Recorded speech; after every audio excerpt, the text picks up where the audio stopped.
I was there from the beginning of the DDT movement, yet we got it out of the environment. And MSG and baby food, we got it out. And bringing the issue of Agent Orange, we pushed the issue till we finally, 22 years later, got justification when the government had to settle. And we tried to get five GIs to come forward to talk about Gulf War syndrome at the beginning. We couldn't find 5. Now there are over 100,000.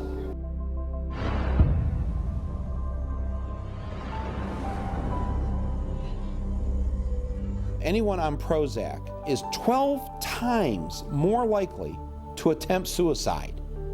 This is a criminal act.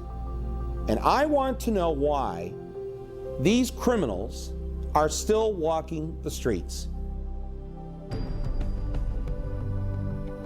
If you thought shock treatment was a thing of the past, you're wrong.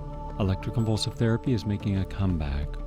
It does not help depression, it does not prevent suicide, and the patients coming out of this treatment can have more problems than they did going in, including death. Let them see what the facts are and show me where I'm deficient in my facts. And this is the untold story of AIDS, dealing specifically with the politics. In the vast scientific medical literature, we cannot find anywhere in this vast literature the evidence that HIV causes AIDS, that AIDS is a contagious disease, or that it even sexually transmitted. Hello, I'm Martin Sheen. The film you're about to see, Fatal Fallout, produced and directed by Gary Null, traces the entire history of the nuclear weapons and energy industries.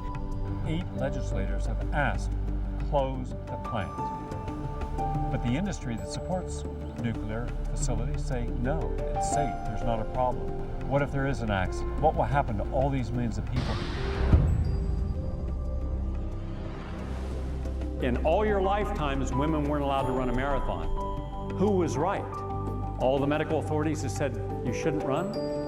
Or the woman who ran the first Boston Marathon and was tackled, physically tackled, by the race director? Who was right? Why can't we simply say that it is really immaterial how beautiful you are? It is the beauty of your spirit, it is the beauty of your nature that counts.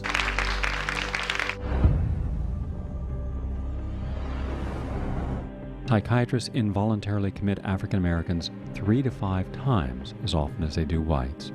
Psychiatrists diagnose African American men in public and private mental hospitals as having schizophrenia at a rate of up to 1,500% higher than white men. The first psychiatrist in America, the man whose face still adorns the American Psychiatric Association seal, Benjamin Rusk, he was the one who coined the phrase nigritude. He's the one who said that blacks were black because they suffer from a form of leprosy. Therefore, cure their leprosy and you cure them of being black. And you can imagine what that led to.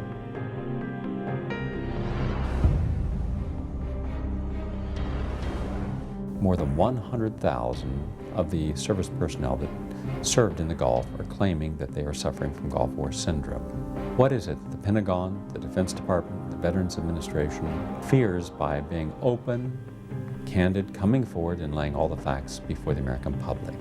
2 ex-CIA employees asserted that the CIA had evidence of up to 60 Gulf War incidents of American troops' exposure to chemical weapons. Well, there is absolutely no doubt that the United States government aided and abetted Saddam Hussein's chemical and biological warfare program. The number of unnecessary antibiotics prescribed annually for viral infections is 20 million. The number of unnecessary medical and surgical procedures performed annually is 7.5 million. It is evident that the American medical system is the leading cause of death and injury in the United States. Each morning in the United States, between 6 and 7 million children are given a prescription medication before they can go to school. The doctor told us that he thought the drug Prozac would help Jacob. I found my son hanging in our attic.